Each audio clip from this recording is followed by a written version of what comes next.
So we've arrived at Jury's Inn. No worries. Already got people who don't want to be on camera. Got Iron Round Major representing Haddon, little ones. So I'll let you know how we get on. So we're here, we're at the conference, we're setting up, it's all very exciting. I'll show you the kind of crowd we've got. The room is absolutely rammer jammer ding dong, as you can probably see. There is absolutely loads of people here. Far busier than I was expecting. Apparently we're opening the show, so to speak. There's going to be a compere, who gives us a bit of an introduction, and then at 7 o'clock we're on. And it's currently something like 7:15. So wow, we're up. Anthony's getting his presentation ready. It's all good, very exciting stuff. Set up now, check it out in here. It's absolutely balmy. Yeah, that's going to kick off in 10 minutes. Gary's going to open the show. There's Dave having a muster. We're going to go get a pint, that's what we need. After a rather hectic traffic-ridden journey into Birmingham. Nice scenery though. Pint and then we get started.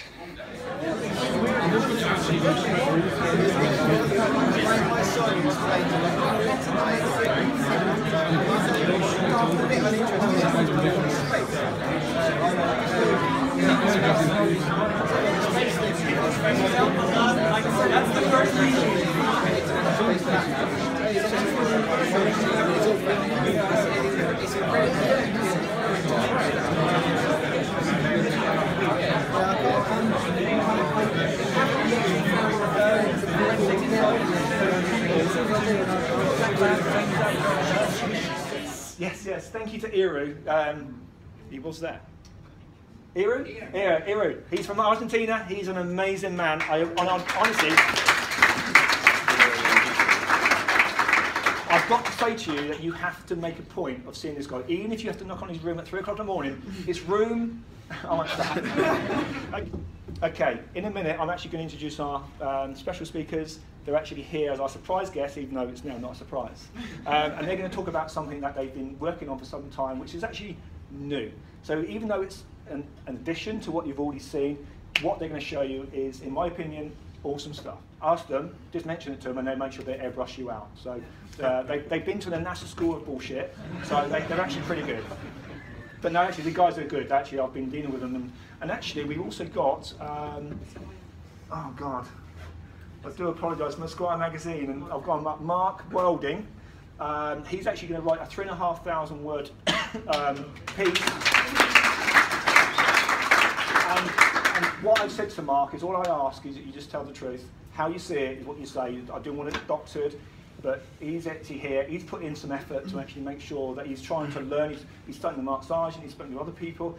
He is doing his homework, and I've got to be honest, I admire that. Wow. Okay, I'm now going to hand over to Nathan, and Anthony, and I hope you enjoy the rest of the show.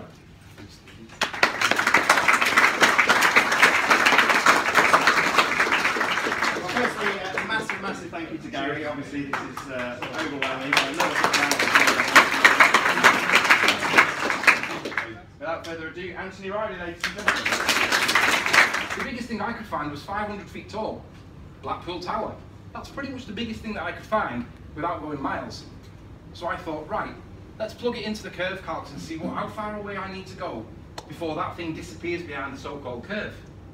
How far do I have to go before that disappears? It's 518 feet tall.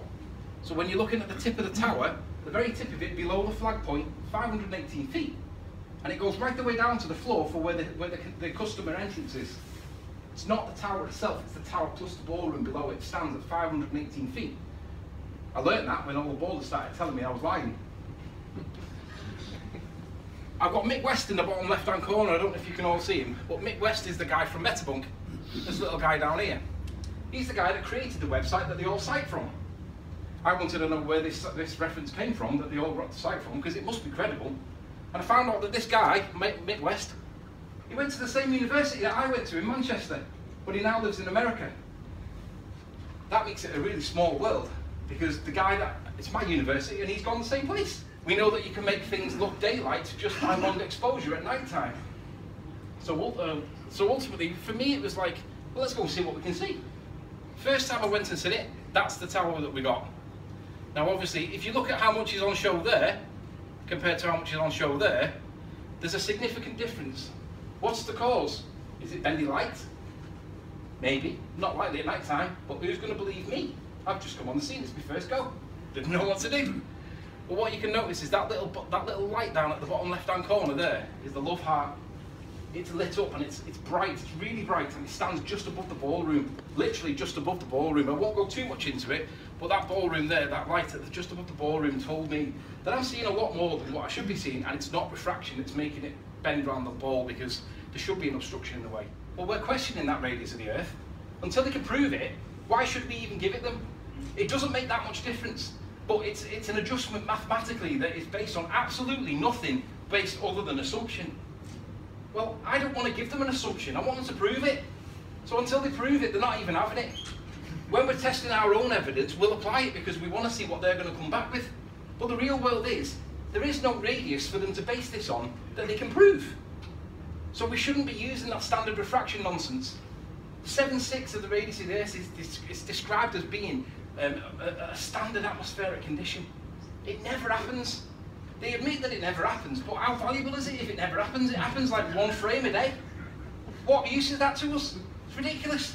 But they all use it, and they all add a bit more maths on when they need to. But how real is it? How good is it if they can't even prove the radius in which it's based on in the first place? Next. Now this is the exclusive reveal, and I am massively, massively proud of this because the weather's getting better.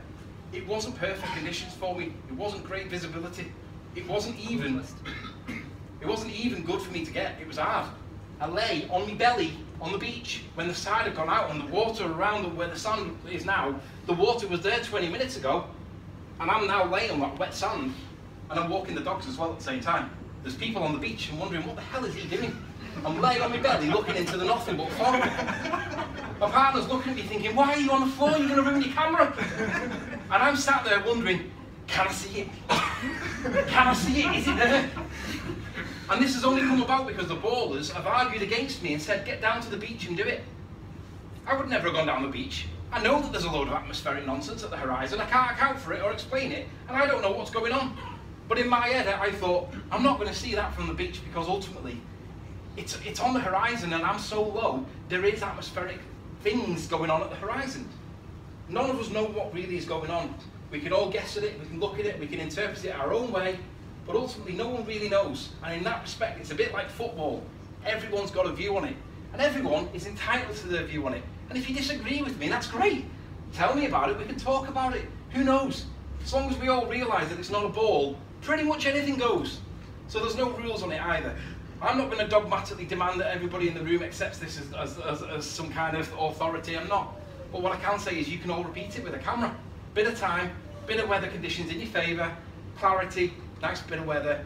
I mean, you could go for a holiday there for 3 or 4 days. Sit there and watch it, but you can all repeat it yourself.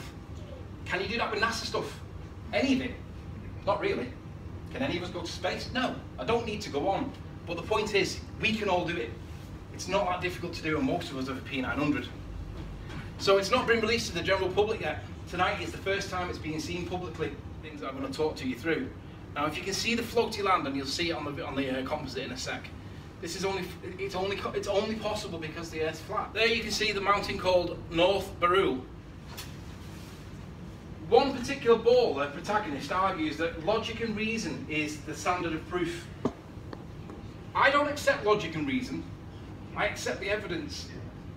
If we can see that land when we were expecting to see it and it's there, is that better or less than logic and reason?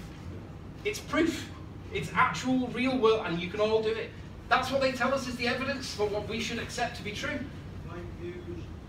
Does that look like it's a ball? Yeah. Does it look like it's real? No. Does it look like somebody has made it up? Yeah. Nobody in this room accepts that that is real.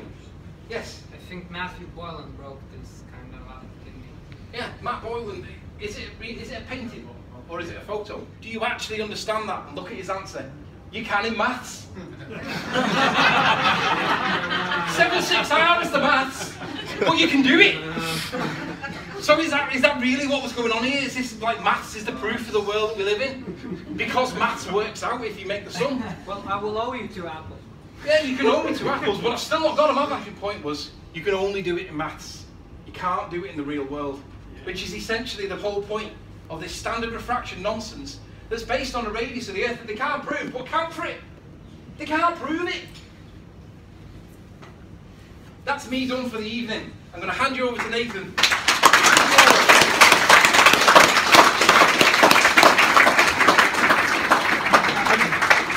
I honestly don't think there's a great deal more for me to say. That was absolutely fantastic, Anthony. Another round of applause for Anthony Riley.